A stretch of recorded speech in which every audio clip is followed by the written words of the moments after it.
Oke,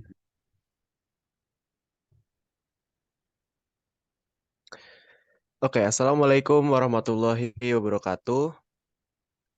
Perkenalkan kami dari kelompok 23. Pada kesempatan kali ini kami akan menjelaskan tentang interkoneksi bus.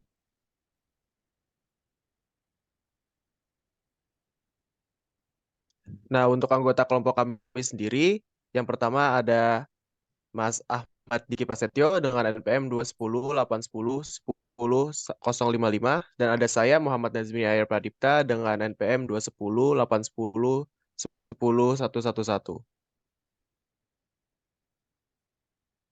Nah, sistem bus sendiri merupakan sebuah jalur komunikasi yang dibagi pemakai suatu set kabel tunggal yang digunakan untuk menghubungkan berbagai subsistem. Karakteristik penting sebuah bus adalah sebuah media transmisi yang dapat digunakan bersama. Karena digunakan bersama, diperlukan pengaturan agar tidak terjadi tabrakan data atau kerusakan data yang ditransmisikan.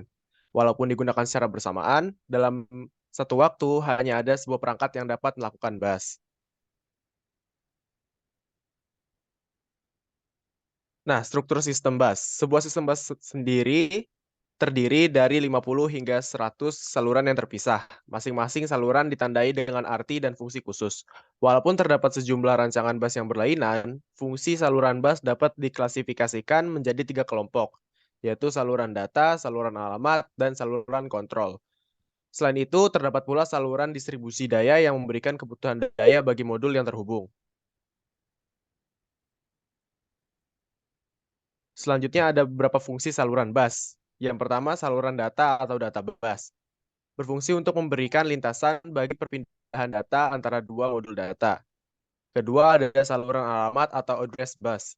Digunakan untuk menandakan sumber dan tujuan dari data yang akan ditransfer oleh bus data. Yang ketiga, ada saluran kontrol atau control bus.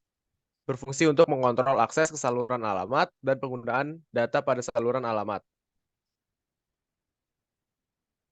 Nah, di sini bisa dilihat dari contoh dari bus.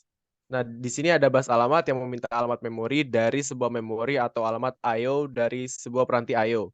Jika I/O dialamati, maka bus alamat akan memiliki 16 bit alamat dari 0000H sampai FFFFH.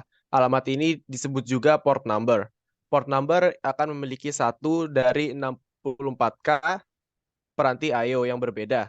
Jika alamat memori dialamati, maka bus alamat akan berisi alamat memori tersebut. Rebel alamat memori tergantung dari tipe mikroprosesor yang dipakai. Sekali lagi dalam satuan bit. Selanjutnya yaitu fungsi bus data. Bus data berfungsi mengalirkan data dari mikroprosesor ke alamat memori tujuan atau alamat I/O tujuan.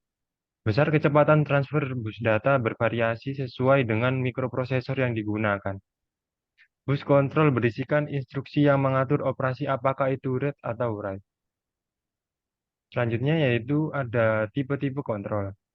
Yang pertama ada memory read control yang menyatakan transfer data dari memori ke mikroprosesor. Selanjutnya, memory write control yang menyatakan transfer data dari mikroprosesor ke memori. Kemudian I/O read control yang menyatakan transfer data dari piranti I/O ke mikroprosesor. Lalu yang terakhir I/O write control yang menyatakan transfer dari mikroprosesor ke piranti I/O. Jenis bus dedicated merupakan metode di mana setiap bus atau saluran secara permanen diberi fungsi atau subset fisik komponen komputer. Sifat-sifatnya yaitu data bus dan address bus memiliki jalur terpisah. Yang kedua, rancangan lebih mahal. Dan yang terakhir, kecepatan transfer data lebih tinggi. Selanjutnya, jenis bus time multiplexed, yang merupakan metode penggunaan bus yang sama untuk berbagi keperluan sehingga menghemat ruang dan biaya. Sifat-sifatnya yaitu yang pertama, jalur data dan address dijadikan satu. Yang kedua, rancangan lebih murah. Dan yang terakhir, kecepatan transfer data lebih lambat. Sekian presentasi dari kelompok kami. Terima kasih.